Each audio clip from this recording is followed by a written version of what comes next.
point. It says I'm streaming. Let's see here. In YouTube Studio.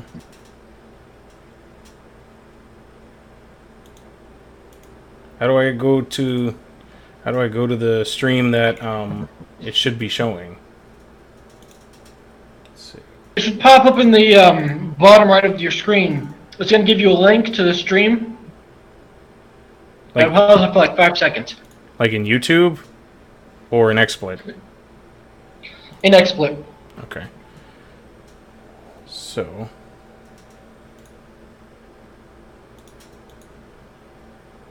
let's see here.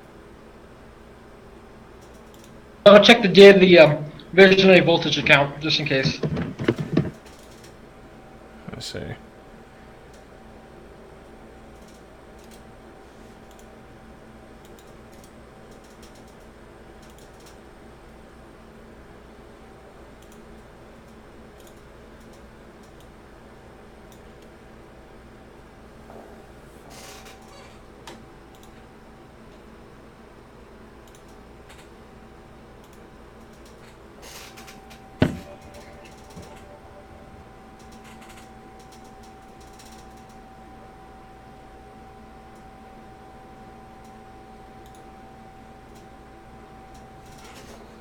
Boy! What? Screen capping.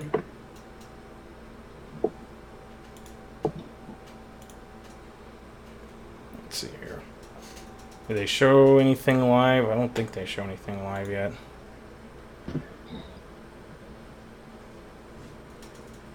Like XSplit is showing that I'm broadcasting. It's on YouTube. Okay, so do you see it on YouTube? I just sent you an image. Okay. Let's see. Onto the live stream now. Yeah, it says waiting for Visionary Voltage. It's scheduled. So it says it's scheduled. How do I get it to broadcast now? It's is the top of the XSplit red? Yeah. It should be broadcasting live now then. Okay. But I don't see it. It just says waiting for Visionary Voltage. I commented though. Go live, faggot. Trying. Let me try this again. Okay. Okay, I think we got something. I can see something. Oh, hold on. Here we go. There we go. I should probably tell you, I hope you edited the settings because Because what? XSplit doesn't save your XSplit doesn't what? XSplit doesn't really save. It doesn't save your RAWs usually, so you have to. You can save the RAWs. Where do I learned that the hard way. So let's see. Where do I go for that? Yeah, since you're already broadcasting, you can't do it, but you have to change it in your default settings. Oh, okay. So let's see. It says waiting for Visionary Voltage. How do I get it to start then? It's on right now. Okay, so... Oh, okay. So do you have a link? Well, yeah, give me a second. Okay, yeah, I see now. They actually got us. Now, if only I could set it... Now, if only I could set it to, like, just the Discord. How do I set it to just the Discord? You have to... Okay, so I see the problem is that you have, like, with the OpenDI, this is what you're going to want to do. Visionary Voltage livestream. Meta teaches me how to use XSplit. Hey, I mean, it's going to be interesting for the people. Everything.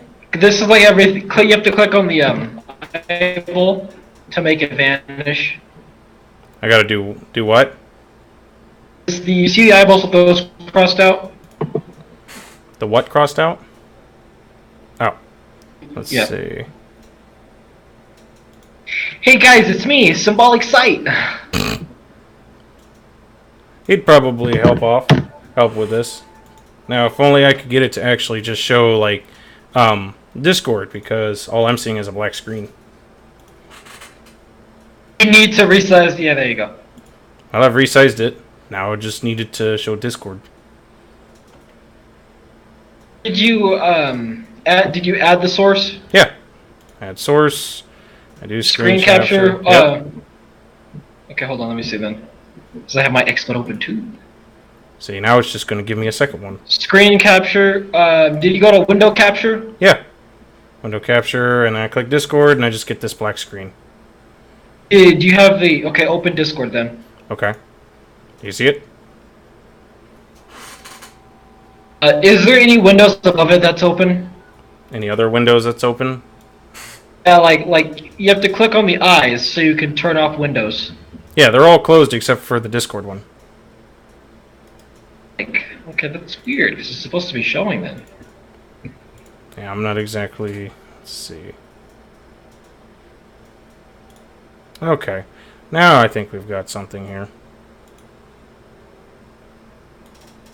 Whoops, wrong one. Alright guys, that was my porn. There we go. Now it seems like we've got that disc. So now it seems like we've got that up. Now, if only well, I mean, I guess I can play music. Okay, that caught me by surprise. This is Ryan. I have Nair. Oh boy, Sketch, you wanted the Discord boys. Oh, Where do you got him. What do you mean? You Yeah. see Nair? You wanted the Sega Farm boys. Well, you got him. What? They actually? Oh my god, he's actually in here.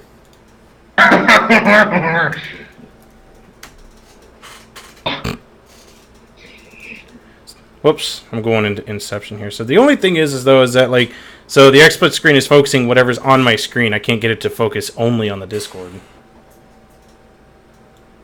Okay, that's simple. What you're gonna do is you're gonna want to go to Add Source, Screen Capture, Smart Selection, and it's gonna give you a red box, and you have to make a rectangle around whatever you want to capture, and it'll separate it as a separate window. Oh, okay. So if we do that, Very, very picky, I know. You're in a lot more servers than I thought you'd be. Why am I stuttering? well, most of these servers I'm not really like a part of much anymore. So I guess the thing is, it just takes a while to load. But let me see. Wait, this is Tim, right? No, Nair. This is Sketch. Yeah, no, this is Sketch. Can you hear us? Do I need I guess I need. Yeah, he's not active. Yeah, he's not active on my server. The punk. Let's see. Let me see. Do I actually have like my mic added in here? Says hi. Microphone. Here says hi. Alright, so now I should be actually be getting heard here. So let's see. How do I add in like your voice? Like how do I connect it to like the Discord chat? What? Is it just supposed to automatically like record our Discord? Yeah, it does. I mean, if you mean voices, yeah, I could do that. It's part of the built-in because it captures two sound waves. It captures the microphone and whatever sound is coming out of your computer. Okay. Like music, my annoying voice, you got it. You don't gotta look back, my dude. It's okay. I sound like Tim. That's an insult. So now at this point, I just got to figure out how to get it to to actually show the Discord window.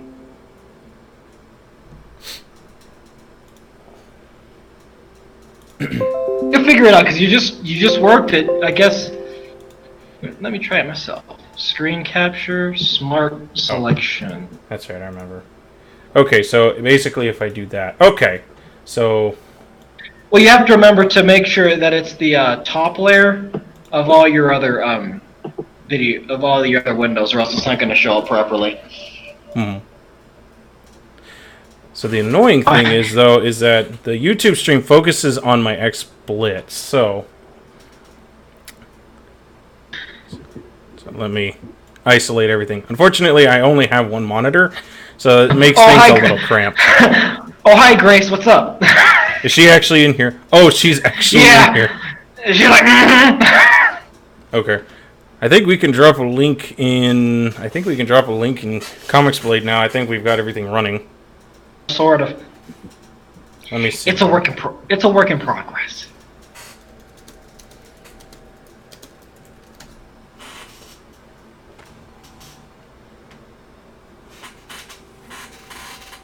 Can you guys hear Meta?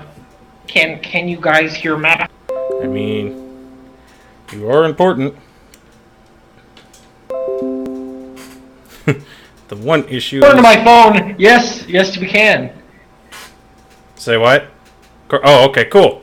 Yeah, that's how I do it. If I live stream, I have my phone on standby. All right. So I think now we should be able to drop a link here, in the Discord. Yeah, go for it. So let me see.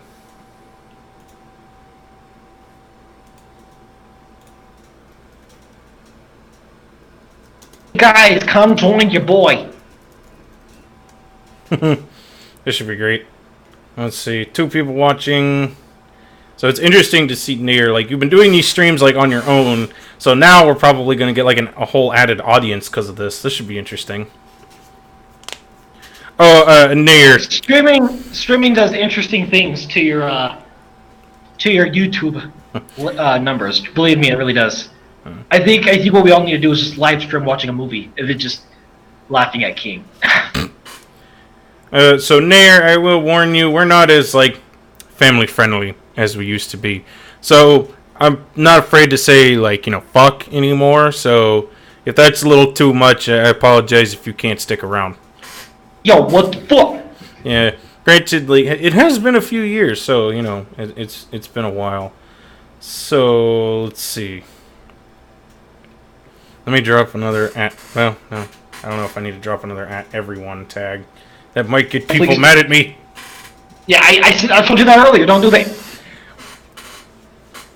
I mean, I figure it's the easiest thing to do. The people, like, I mean, like, there's like hundreds of people like in the Comics Blade server that don't even seem to like pay attention. So I don't think it makes that big of a difference. It kind of depends who we're talking about here.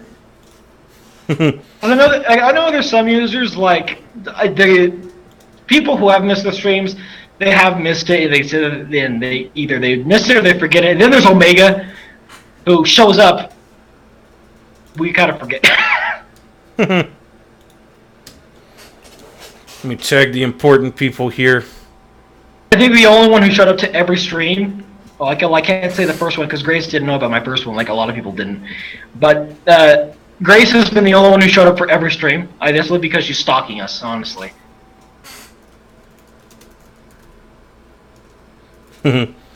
So now, what should be interesting is this time the stream, I hope, should be more stable because, well, my internet should be a lot better. At least my internet's a bit more stable. I love you too. Look, man. If you had just, like, used Ethernet.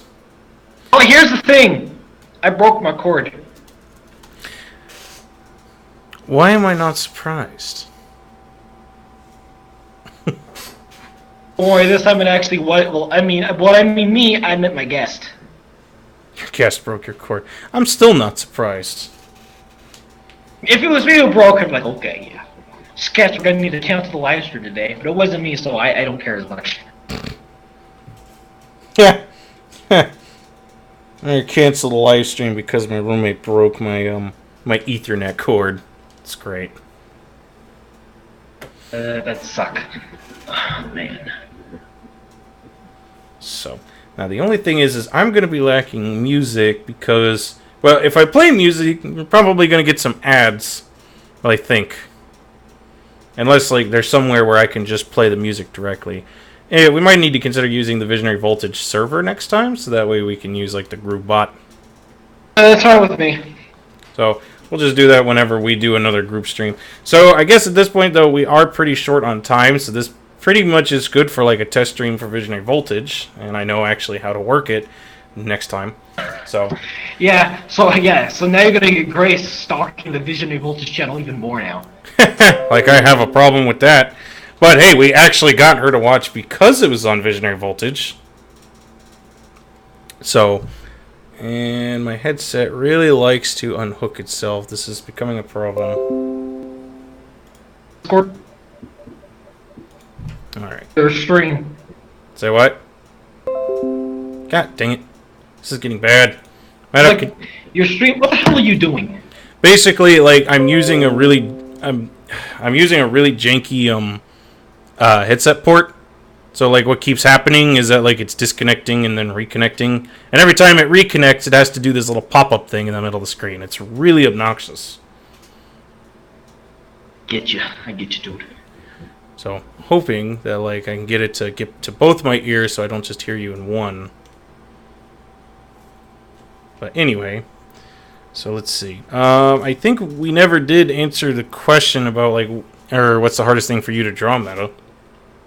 I said it was the Egg Dragoon. The Egg Dragoon. Okay, so that was the hardest thing you've ever drawn. Okay, so what's something difficult for you to draw when you are like doing a normal comic and whatnot? Okay. This is minor as it is. It comes down to shoes. Okay, so let's see. Because when I look at shoes, I'm just like, okay. I could draw any character you want me to. The moment I get to the feet, I'm stuck. So, like good old Rob Liefeld. Yeah. I was in a sense of disbelief for a second. I was like, well, I mean, you're not wrong. Well, you tend to get kind of compared to those guys. It's like Frank Miller and Rob Liefeld. You know, Frank Miller at least does have the credit for being a good writer. I don't know how much like anything good Rob Liefeld has done. I know he was popular, but I'd like to say Rob Liefeld was popular in the way the Transformers movies were popular. Kind of like Michael Bay. You know, it's like he knows. Like, he was popular because of his arc. Which one is arc? You know, his artwork, the 90s sucked. I don't know what anybody's seen in his artwork. I'm sorry, but if you have like 80 abs, and then 80 more abs on your abs, muscles the size of mountains, and your head is as big as a pea, I don't see how that's high quality artwork. I mean, I agree, because I don't hate shoes. I just can't draw shoes. Well, I mean, like, with Rob Liefeld, like, that's the thing. His artwork sucked, but the thing is, I feel like it kind of appealed to the younger audience, you know, like teenage boys. So, like, it was popular, and that shit really sold. It was just, you know, at the time, it was just because of what they, you know, what these teenagers liked. You know, they like big hulking muscle heroes with like very kinky and slender and alluring women. You know, like one of my favorite like criticisms is that Rob Liefeld cannot draw women standing normally. Like he can't. Like even without shoes, they stand like they're wearing high heels. He can't because I don't even know how any of them have a spine. They have spaghetti bodies. I mean, yeah, they have spaghetti bodies, and then, like I said, they stand like as if they have high heels on, which is kind of interesting to me. Like the fact that like they stand on their tippy toes, like on the balls of their feet, and it's like how? Like that just seems uncomfortable. It is like, oh man, and then he has the Youngblood comic. I don't even understand how being sold so much money. Well, I feel like. Well, I like the idea of Youngblood. Everyone likes the concept of Youngblood, like even without liking Youngblood, because like you think about it, Youngblood was introducing new heroes, you know, but with the whole purpose of being in the modern era versus, you know, you've had Batman and Superman and Spider-Man and Captain America and Iron Man, you know, and all these other characters like from years gone by, and they're still technically the same characters. Now, even though they've modernized, you know, the idea with Youngblood is basically taking a lot of the new edgy characters that people liked from Marvel and DC and giving them their own comic, you know. Now, the comics are horrible, though. I read it. It's just... I'm not saying they're good. Then we leave. Then we show up again. Then we leave. Oh, we're famous because we left somewhere. I mean, like, I'm not yeah. saying they they're also good. they also killed Saddam Hussein. So I mean, Well, again, that's why I'm saying I'm not saying they're good. I'm just saying the idea of Youngblood is great, because we always like the youth movement. You have like these characters, and once they go on for so long, you want something new. So we make new characters to kind of compensate for that. I guess the thing for Youngblood though is meant to like everyone was meant to be edgy. They well, kill. they all were. They were all mercenaries. Now, like at least three of them had like superpowers. Yeah, I mean, like, now we don't have heroes that are superheroes because they have powers and they have some sense of justice. These are heroes that are going out there, they're getting paid, to kill people. It's like we had the Punisher, but the Punisher still had kind of that whole moral complex. He did what he wanted, he did what he did because he felt he had a duty versus, these heroes in Youngblood, it's like they're getting paid. It's like, hey, we want you to go kill this bad person because we're the government and we're going to give you money, so go do it. That's kind of why I don't really do mercenary things. Like I have one mercenary story, and I probably won't be showing that off until tomorrow. But yeah, I mean, and I like I'm okay with mercenaries as heroes. Don't get me wrong. I love when like Captain America kind of has that like government. I know I'm Mr. Anarchy. I hate government, but I like when Captain America is more behind the scenes, doing like operative stuff, because it takes him out of the standard Superman kind of position where he's a hero and people look up to him. Like here, he's doing espionage. He's killing bad guys because he has to. It's part of the job. He's collecting intel. In doing something that the public is not going to know about because they're not meant to. This is a behind the scenes operation. that's true. I mean, I can't really say I was ever a fan of the Captain America comics. I mean, Order almost got me into it because he was talking about the '80s Captain America, which is interesting. Jack. I'm not gonna judge the guy. The '80s Captain America comic that he was talking about did get me interested. I mean, yeah, because if I remember correctly, he got replaced by another Cap, and so he basically became a rogue Captain America, which they seem to do a lot. I'm not gonna lie. It seems like Captain America, one way or another, is becoming an anti-Captain America. Here's the thing that caught my attention because it was government principles versus a human morality in the Reagan era. So they had to get a Reagan fanboy to be the new Captain America, and he became the U.S. agent.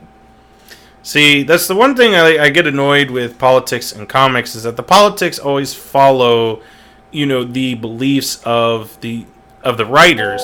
So, which is one of the reasons why I actually had an appreciation for. What is that noise? My life. Mano, I didn't think we'd see the return of your hopes and dreams. Anyway, shit, about lost my train of thought. One thing I liked about Milestone Comics, which if you know Milestone Comics, they're the ones that gave us Static Shock. They are still technically their own independent entity, but they do share with DC because money, I think. Because money. What I like about Milestone is that they have this character known as the Icon, which is basically Black Superman. He's an alien, he's a lawyer, he has superpowers. What I like about him, though, is they make him a staunch conservative. Now, I'm not a conservative myself, but I like that the character goes against the writer's own political beliefs. And now I haven't read them, so I can't say how it's portrayed. I believe it's... So basically you like the fact that he's a Bronze Age character. Sure, let's go with that. I mean... The Bronze Age was best. I mean, I'm not going to argue with that. I haven't really delved into the Bronze Age. I'm more... well, actually... I guess the thing is I'm a little more familiar with the Silver Age. I do like the Bronze Age. That's kind of when Batman started getting better. After, like, Batman kind of came out of the Golden Age. The Bronze Age is when Batman fought the Grim Reaper because he was killing Nazis. Oh, man, that's... God. I do appreciate the Bronze Age because a lot of people, they overestimate it. Because, realistic stories without extreme edge we can't talk about that. Well, to be fair, Batman did start kind of getting back to his edge, like in the Bronze Age, like the late Bronze Age, just before the Dark Age really came in. What's interesting is there's a Batman villain I found I liked called by the name of Wrath. He didn't really have like an official name. He was part of a Batman one-shot where the idea is he was basically Batman if the roles of the murderer was switched. So basically, Bruce, his parents are killed by a mugger, whereas this guy's parents are killed by a cop. So Batman becomes the hero, this guy becomes cop killer. And I thought it was a really interesting comic because the idea is this, they're both Batman. They both have the same capabilities, the same thought process, and the same kind of design. But obviously Batman has to win because that's the way the story goes. Unless you're Bane.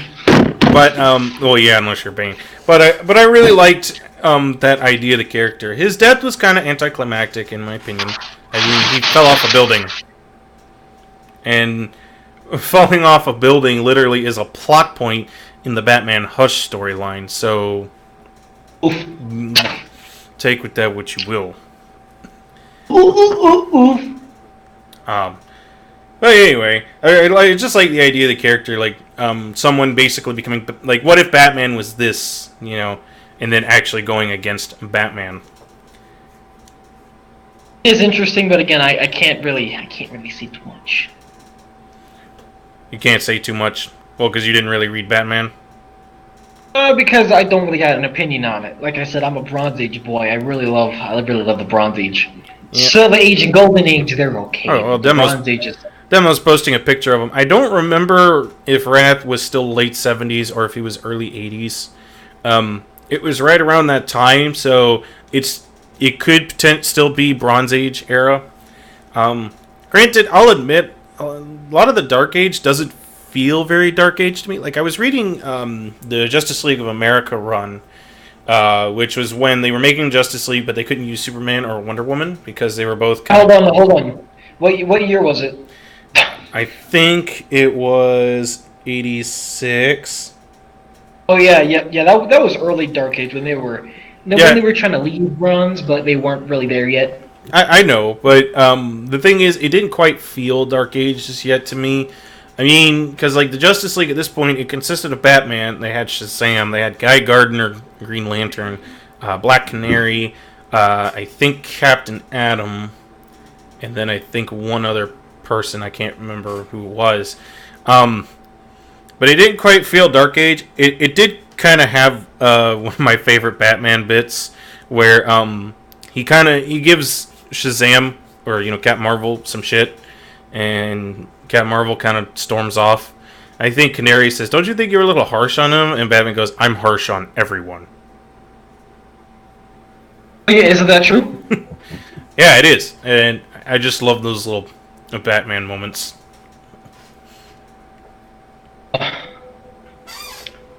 I'll be sometimes. And I will state, of course, Spider-Man, he didn't change too much throughout the Bronze Age, didn't he? Oh no! The Bronze Age is what is every well-known Spider-Man story that you could think of. Except for his origin story. Wait, was the Clone Saga really Bronze Age? Yeah, that's when it first came out. Really? I thought that was Dark Age. I thought Clone Saga came out in the 80s. The Dark Age is when it got revived, but it was introduced in the Bronze Age for like a few. Well, a few. It was the Clone Saga that gave us Ben Reilly, wasn't it? It was a Clone Saga that gave us Ben Reilly, wasn't it? Yeah, it was. I was gonna say that was probably the best thing to come out of the Clone Saga. This Clone Saga really sucked. Yeah, Clone Saga sucks dick. If you want to know how to make a terrible comic that makes no goddamn sense, read Clone Wars. I'll still give Batman Odyssey a look. If you want to see like I guess an attempt to have a perspective on the Silver Age, read Batman Odyssey. You'll regret it. Anyway, so I will state with Superman though, didn't he have a sidekick in the Bronze Age? Or was that still just Golden Age? No, that was Golden Age. Oh, okay. Because I thought they tried to like give him a sidekick in Bronze Age. And there's that noise again. What is that? My life. That doesn't tell me anything, Meadow. It's just my life. So Meadow's hopes and dreams, everybody. We thought it died in the Jak and Daxter playthrough, but it's here to haunt us yet again. Why? I mean, King tried to throw it out a window. Remember? Well, King tries to throw everything out the window, even himself. He doesn't succeed. Hey, how come Grease caught me? Get back to work. Oh boy. Yeah, the Clone Wars sucked. Yeah, I'd say so. I mean, because, like, I think the biggest thing I got annoyed with was the whole, is Ben Reilly or is Peter Parker the clone type of thing. I guess they were trying to get all psychological with it, but it just kind of annoys me.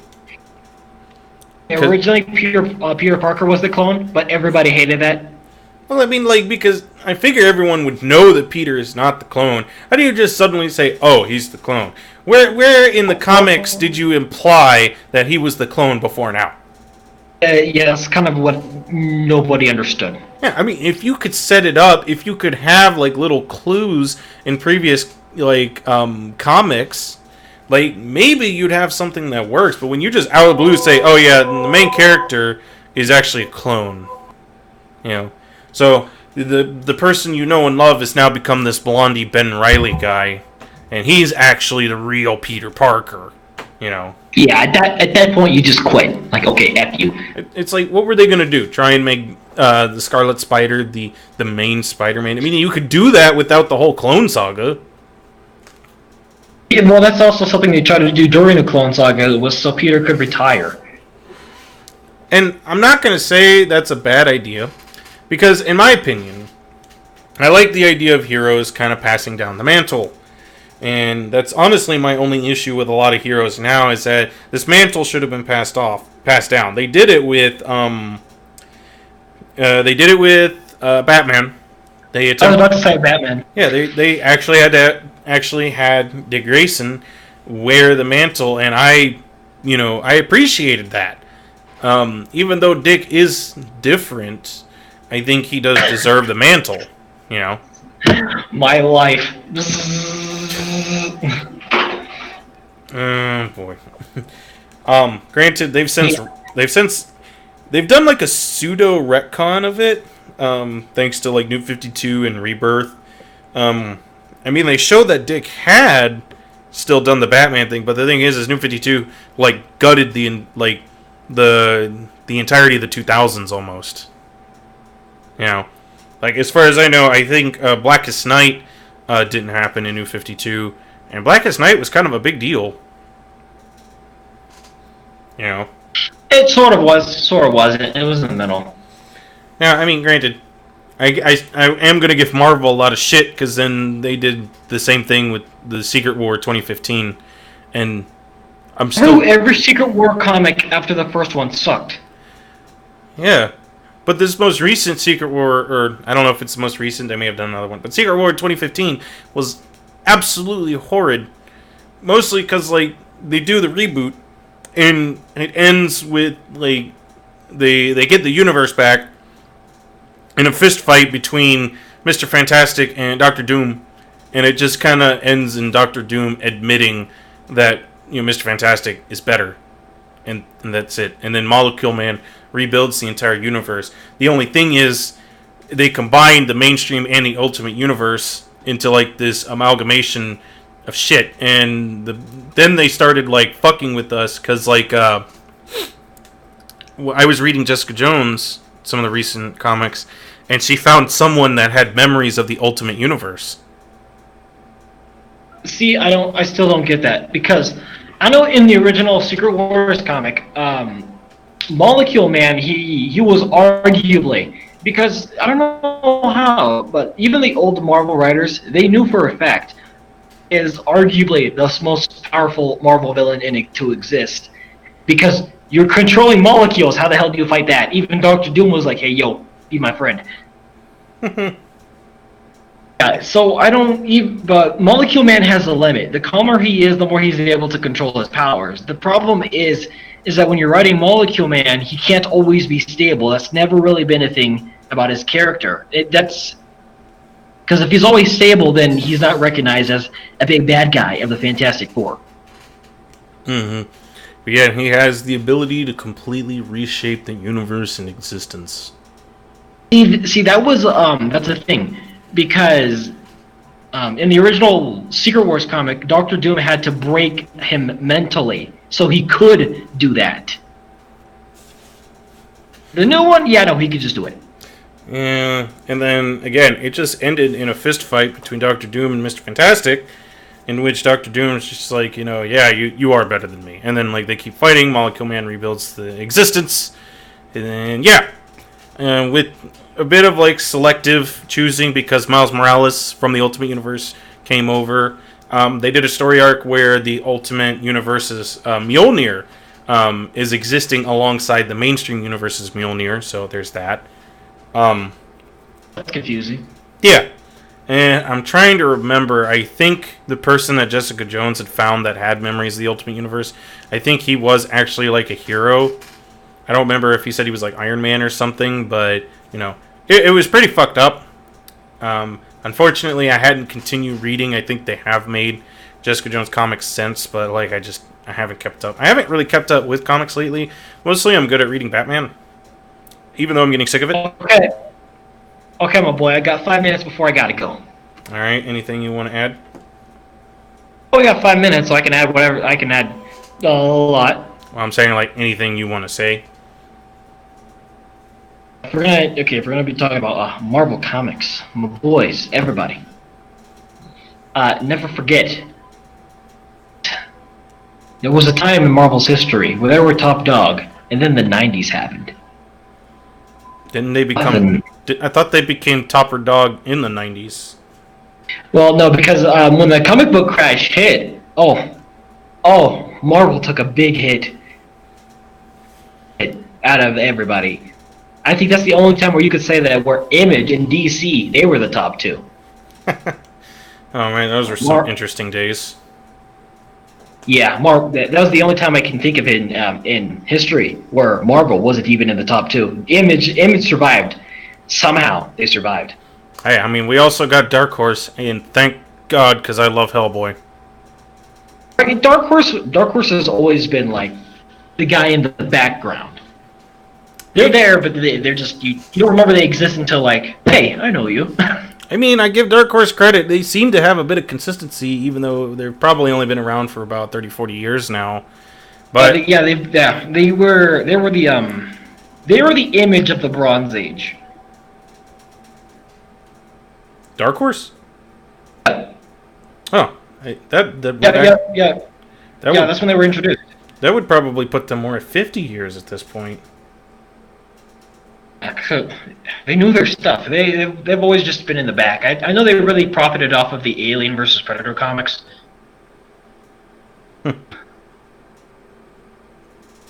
My favorite Marvel comics is the Care Bear comics. I'm waiting for them to be in Avengers.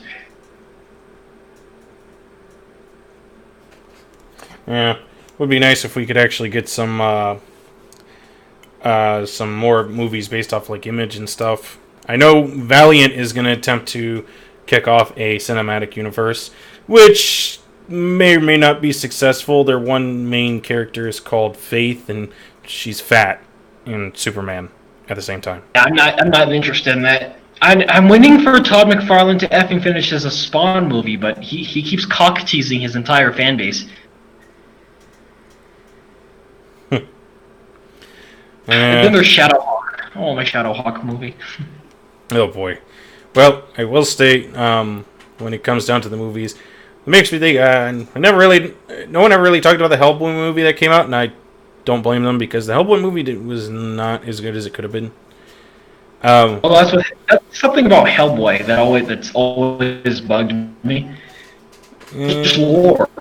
It keeps getting handed over to directors who have no idea what the hell Hellboy is. Well, Hellboy was fine with Guillermo del Toro, when Ron Perlman was Hellboy, and those were better days.